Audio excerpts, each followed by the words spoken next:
Today, we're taking a look at a really fascinating organization that's kind of flipping the script on humanitarian aid.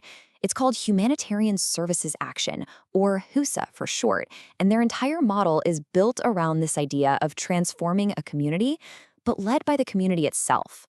It all starts with this simple but, wow, incredibly powerful idea. A known problem is not a problem. This is the core philosophy behind everything HUSA does. It's a huge shift from traditional aid, which often treats communities like they're just waiting for solutions. Here, the power to solve a problem begins the very moment it's named by the people who are actually living it. And this is them. HUSA isn't some external organization that swooped in. It was founded back in 2020 by refugees for refugees. They operate right inside the Kyangwali refugee settlement in Uganda. And that right there, that isn't just a small detail. It's literally the key to their entire approach. So to really get what HUSA does, we first need to understand the why behind their work. The problems they're tackling aren't just about what's happening today. They're about deep, historical wounds that go back generations. Let's try to wrap our heads around this number for a second. 142,000. That's how many refugees are living in the Kyangwali settlement. I mean, that's basically a small city. And the vast majority of these folks are from the Democratic Republic of Congo, the DRC. And now, check out this demographic breakdown. A staggering 81% of the population are women and children. So what does that mean? It means that issues like child protection, education, and preventing violence are absolutely critical for the community's survival and, their dignity. But here's the thing. The challenges these women and children are up against, they don't just start and end with being displaced. For the Congolese community here, the root of the problem actually goes back way further, to the destructive legacy colonialism left on their education system.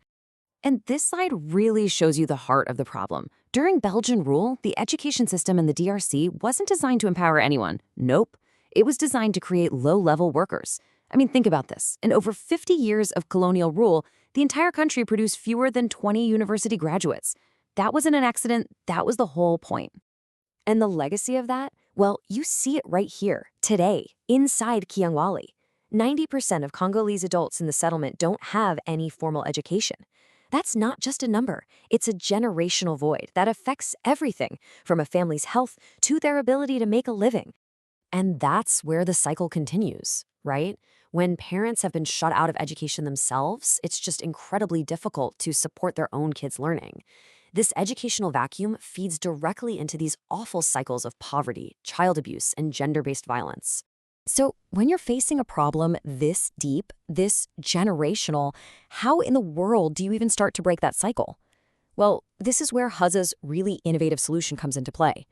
Instead of just focusing on the child, they decided to transform the entire family unit. Here's their brilliant idea. They use their schools as a kind of bridge. Every single child who enrolls in a HUSA school becomes an entry point to engage, support, and rebuild their entire family. So education isn't just for the kids. It becomes this tool for changing the whole household from the inside out.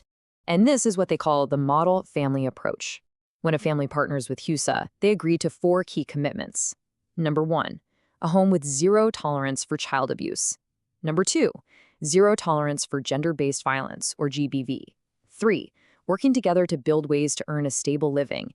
And 4, even taking part in environmental action. This totally changes the dynamic. Parents are no longer just passive recipients of aid. They become active leaders in their own homes. So how do they actually pull this all off? I mean, it's an ambitious vision. Well, it all rests on a really clear and comprehensive blueprint for change. Their whole strategy is built on these 3 pillars. First up, you've got preventive empowerment. This is all about building skills and resilience before a crisis can even hit. Then there's emergency response, for when urgent needs pop up. And finally, advocacy and awareness, making sure the community's voice is heard and that bigger systems start to change for the better. And within those pillars, they focus on these 5 core areas. And you can see how it all fits together, right? It's like a virtuous cycle.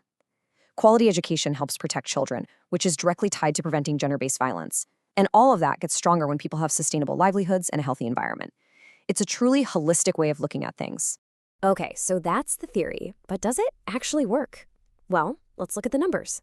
The impact from just the last 4 years shows that this community-led approach is getting real, measurable results. Just look at their work on preventing gender-based violence. They've reached nearly 1,000 people with awareness campaigns, and they're smart about it, engaging everyone from teenagers to adults to really change the community's mindset from the ground up. And this number, this is really the heart of their impact. 30 households have been completely transformed into what they call model families.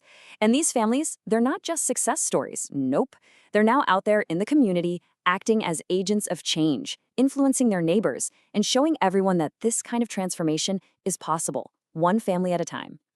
To get this work done, they've managed to mobilize over 49 million Ugandan shillings. That's more than 13,000 US dollars.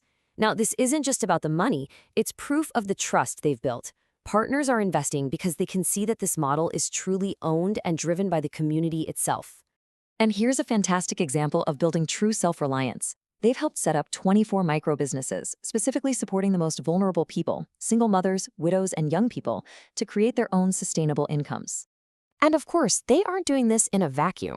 As you can see, they've built some really powerful partnerships with major players like the UNHCR and the Norwegian Refugee Council. This mix of super local, grassroots leadership combined with the support of established international groups, that's a key part of their recipe for success. So when you step back and look at the whole picture, what's the one big thing to take away from Husa's story? It really all comes back to the incredible power of a community leading its own transformation.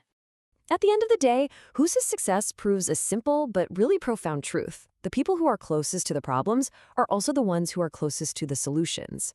When you empower communities to lead, the results are just more sustainable, more dignified, and way more effective. And that really is the final thought to leave you with. Husa's model isn't just a one-off for a single refugee settlement. It's a blueprint. It kind of forces us all to ask a bigger question. What truly becomes possible when we stop trying to impose solutions from the outside and instead we empower communities to lead from within?